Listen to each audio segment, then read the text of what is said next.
Discutons ensemble de la théorie de la lumière pour l'OSL.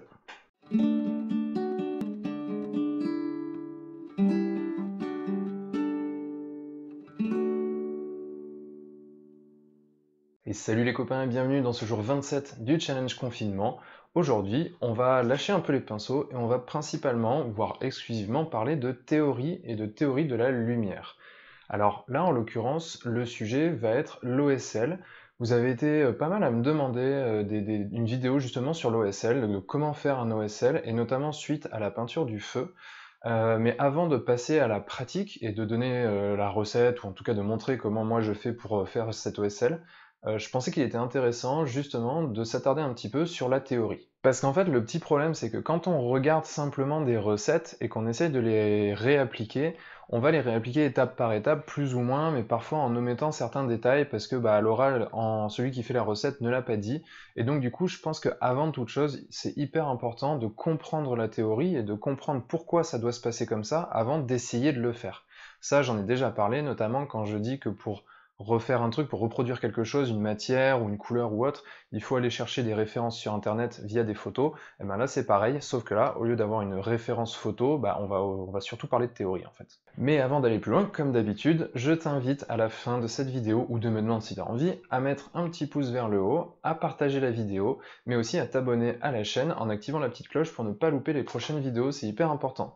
Je t'invite aussi à aller sur le blog apprendre la peinture sur figurine.com où j'y ai le guide du débutant en téléchargement gratuit. Et donc comme je le disais maintenant, place à la théorie. Alors pour ça, on va se rendre sur l'ordinateur, comme ça on va voir un petit peu ensemble quelques points basiques de théorie sur des formes de base comme par exemple une sphère ou un cylindre, comment doit se comporter la lumière, où on doit placer, comment le faire.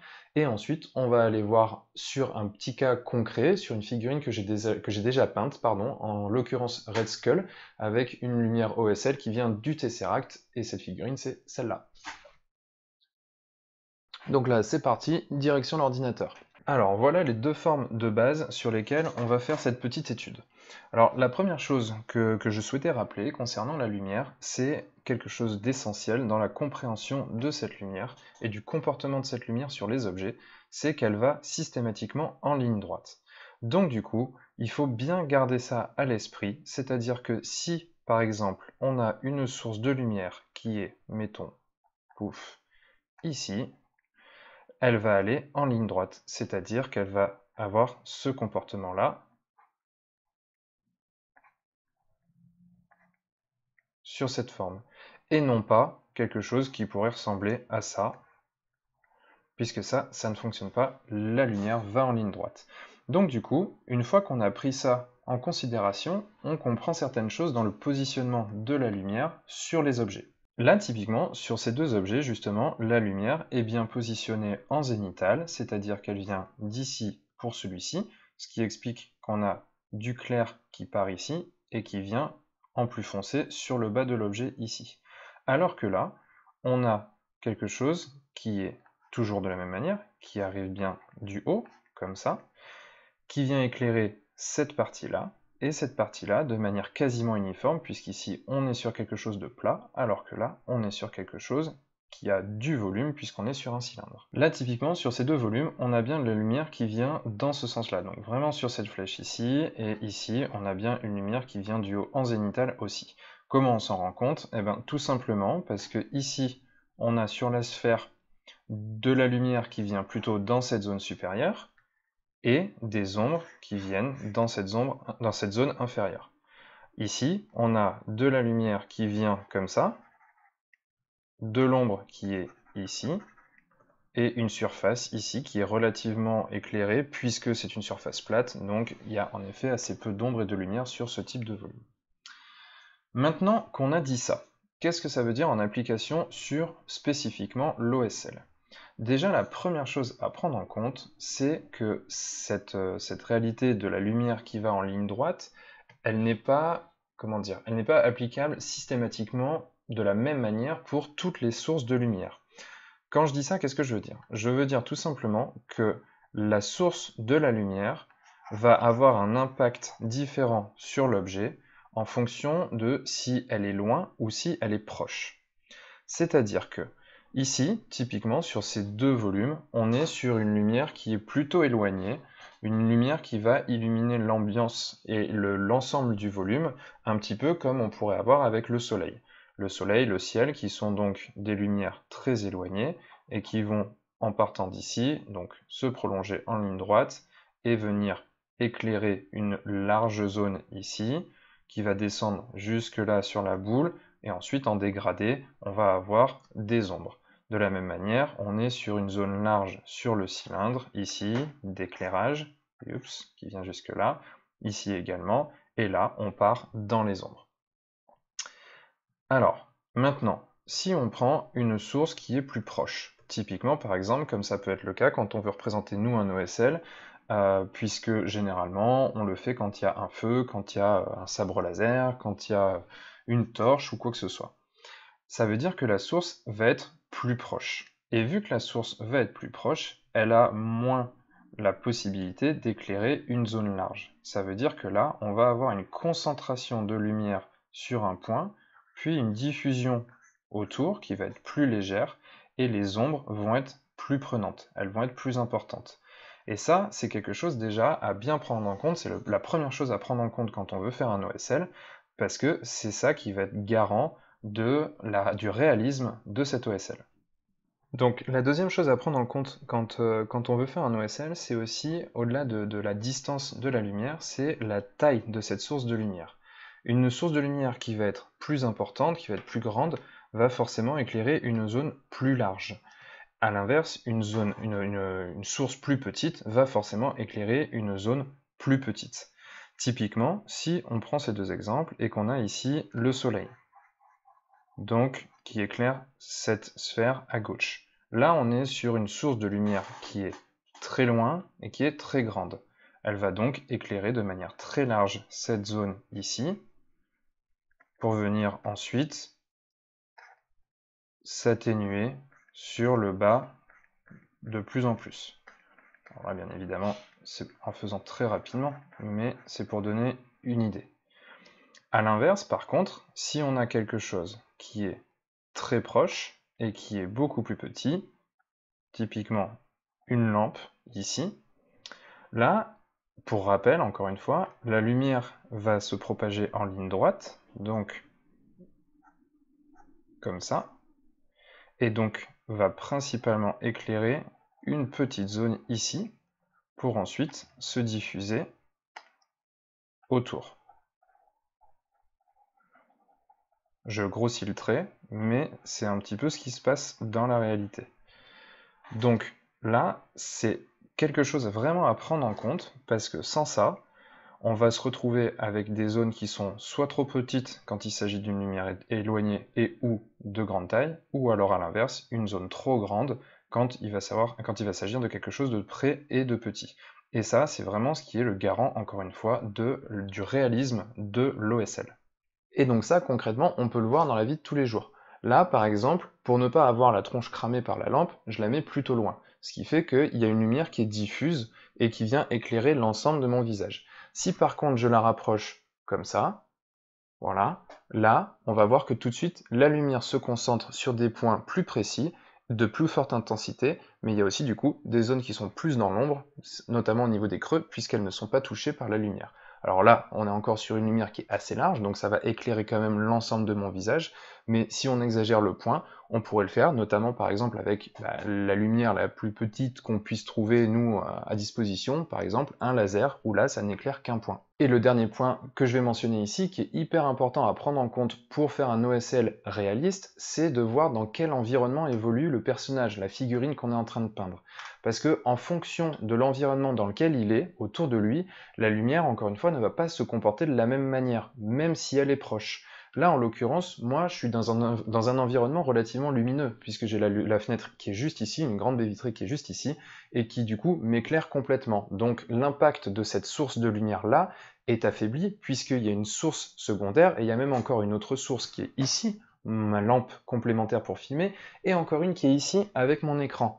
Maintenant, si je ferme le volet, on va voir que les lumières vont changer. Là, par exemple, j'ai fermé mon volet, j'ai éteint ma lampe complémentaire, ce qui fait que la quasi seule source de lumière, il y en a une ici, mais la quasi seule source de lumière est celle-ci, et donc du coup on voit que comparativement, elle a gagné en intensité, c'est-à-dire que ces zones-là qui sont à l'arrière sont plus dans l'ombre, et celles-ci paraissent relativement plus lumineuses. Et bien ça c'est aussi hyper important parce que si on fait un personnage qui est à côté d'un feu en pleine journée, ce feu n'aura pas la même intensité lumineuse que s'il est à côté d'un feu en pleine nuit. Maintenant qu'on a vu cette théorie, on passe à quelque chose de plus pratique. Ce sera toujours de la théorie, mais plus pratique. Mais toujours de la théorie, mais plus pratique. Mais toujours de la théorie, mais plus pratique. Alors, de retour sur l'écran, maintenant on va voir un petit peu plus concrètement comment appliquer le fameux OSL.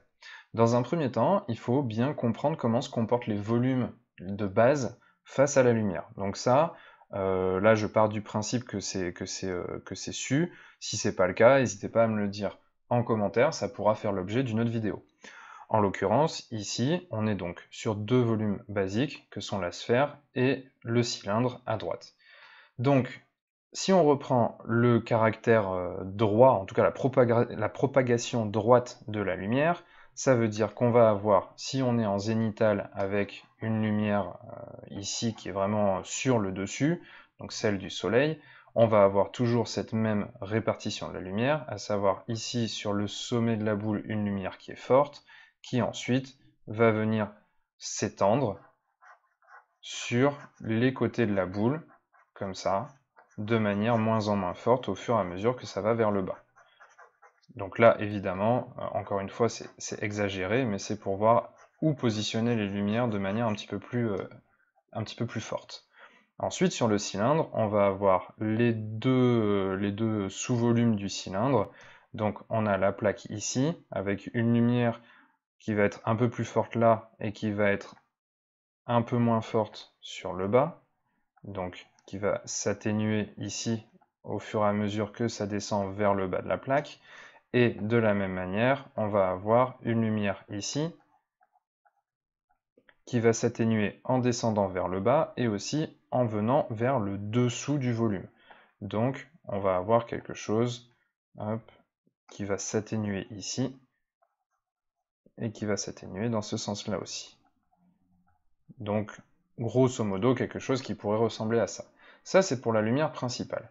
Maintenant on veut une lumière, donc un OSL, donc un Object Source of Light, ce qui veut dire qu'on va avoir un objet qui fait de la lumière, par exemple, je ne sais pas, si on prend, alors je vais augmenter ça, si on prend pour la boule, on peut dire qu'on a un objet qui est ici, et pour le cylindre, de la même manière, on va positionner un objet ici.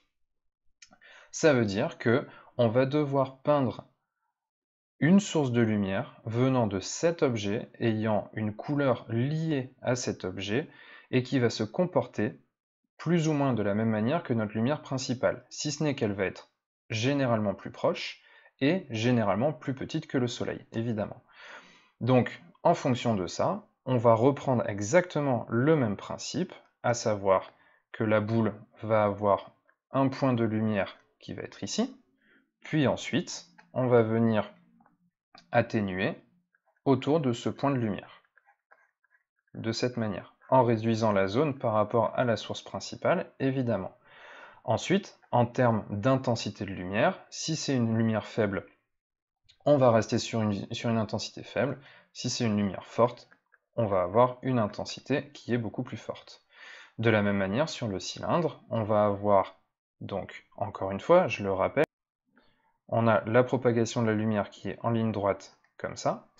Donc du coup, on va avoir le point central de lumière qui va être ici, et qui va venir se répartir sur le reste du volume. Donc on va avoir une atténuation tout le long, comme ça, avec un point de lumière central ici. Donc ça, encore une fois, cet effet de lumière va être d'autant plus fort que la lumière est intense et proche, ou inversement.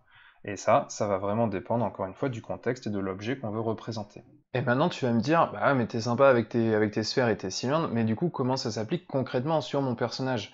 Bah oui, parce que en fait la sphère et le cylindre, ce sont des volumes de base, et un visage, ou un corps humain, ou quoi que ce soit d'autre, ce n'est pas que des volumes de base. Et ben pour ça, il va falloir, comme je le disais déjà précédemment, il va falloir décomposer, déstructurer cette forme complexe qu'est le visage, en différentes formes plus simples, pour pouvoir appliquer sur chacun des sous-volumes l'effet de la lumière. Donc là, on est sur un visage assez simpliste, certes, mais qui a quand même plus de volume qu'une forme de base.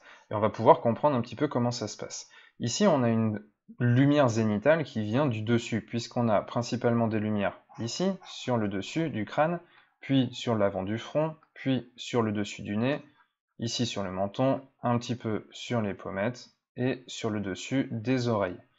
Donc ça montre bien que la lumière vient vraiment de manière zénitale. Ensuite, maintenant, ce qu'on veut faire, c'est du coup ajouter une source de lumière secondaire. Donc là, par exemple, mettons que notre source de lumière est rouge et qu'elle vient d'ici. Donc, comme la dernière fois, comme je le disais, elle va se propager de manière droite dans cette direction-là. Comme ça. Et bien, dans cette direction, du coup, alors je suis désolé, ça pixelise, c'est parce que je l'ai zoomé à mort pour que vous puissiez bien voir.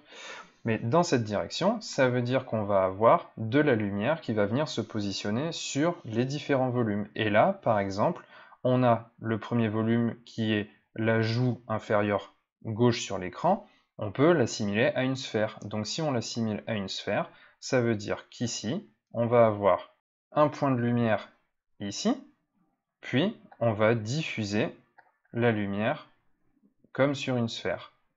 Et donc là, grosso modo, ça pourrait ressembler plus ou moins à ça. Alors bien évidemment, là, je le fais de manière très brutale pour que vous compreniez, mais la diffusion et les transitions seraient bien plus douces. Typiquement, si on s'attarde un petit peu sur ça, on pourrait imaginer quelque chose qui pourrait ressembler à peu près à ça. Et ensuite, on va continuer sur chaque volume. Il y a l'oreille qui s'y prête, donc ici, on va avoir de la lumière rouge qui va venir sur le bas, puis le dessous du nez, qui va lui aussi être teinté de cette lumière, et ici, on voit bien qu'il y a la cavité de l'œil, donc ici aussi, on pourrait imaginer un petit reflet sur cette zone-là. Et là, on commence à voir se dessiner cette fameuse source de lumière secondaire.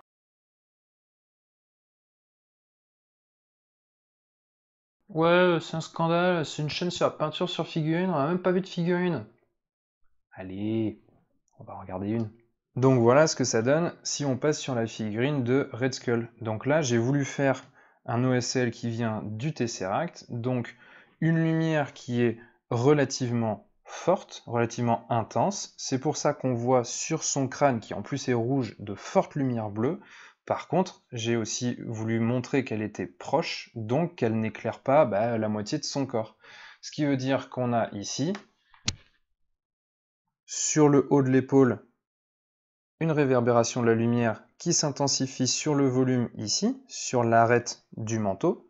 On a aussi un léger bleu qui est là sur sa manche. Alors, si je rapproche la lumière, on y verra peut-être mieux.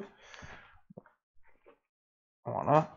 Donc la lumière est légèrement bleutée sur les volumes supérieurs de la manche, donc c'est-à-dire sur la face qui est dirigée vers le Tesseract.